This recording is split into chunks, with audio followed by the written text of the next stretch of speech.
Hey y'all, what's up? Here's another story about nothing. Let me preface by saying I do like my job, or else I wouldn't be here almost 28 years. That's not the problem. I still have issues with certain individuals at this establishment. And one of the biggest problems that I have is the sales department. Mostly the sales manager and his number one guy. Now, they've been here longer than me. The one manager, he's been here almost 40 years, and the other guy, he's been here 35, 36 years. So they know how things operate here. They know that it takes a certain amount of time to get certain things done.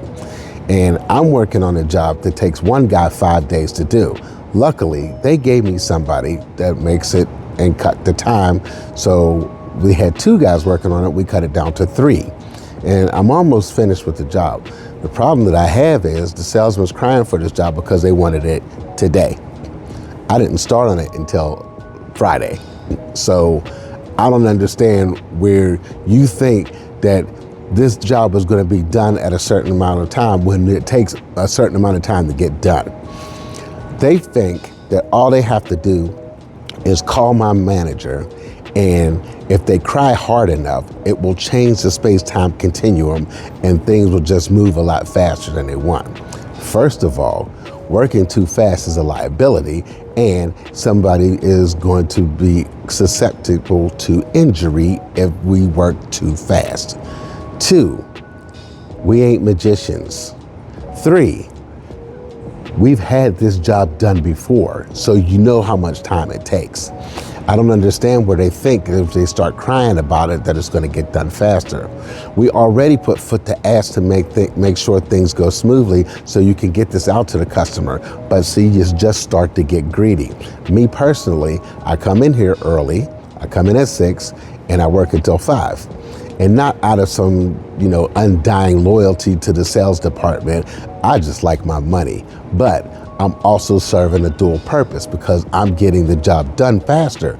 But there's still only so much time in a day, and there's only so much time that I am willing to give. So with that being said, I don't know where he gets this idea from that all he has to do is throw a tantrum and things are going to work out in his favor. This salesman told his customer that, well, that's another thing. See, this is my 7th take, and this is the reason why, because I start getting upset and my story goes in a different direction. As far as I know, these salesmen are middlemen, and they ask of us for one thing and they tell the customer another thing. The problem is, when the customer finally talks to one of us, we find out that they are not in as much of a rush as the salesman put out. So therein lies the problem.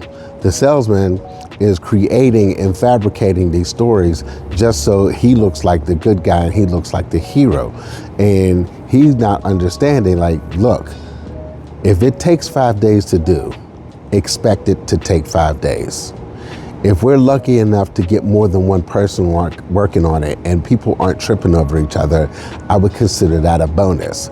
But here's the biggest problem. They get greedy.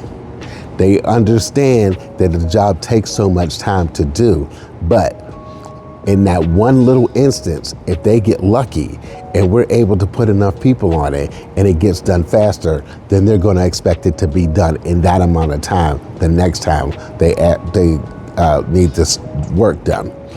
And that's basically us shooting ourselves in the foot. But also, they have an expectation that why can't you put 5 guys on it all the time? I don't know, because we have other customers and we have 9 mechanics and we have other equipment to work on.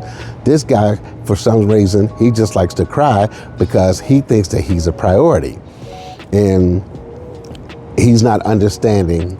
He's understanding. He just refuses to understand.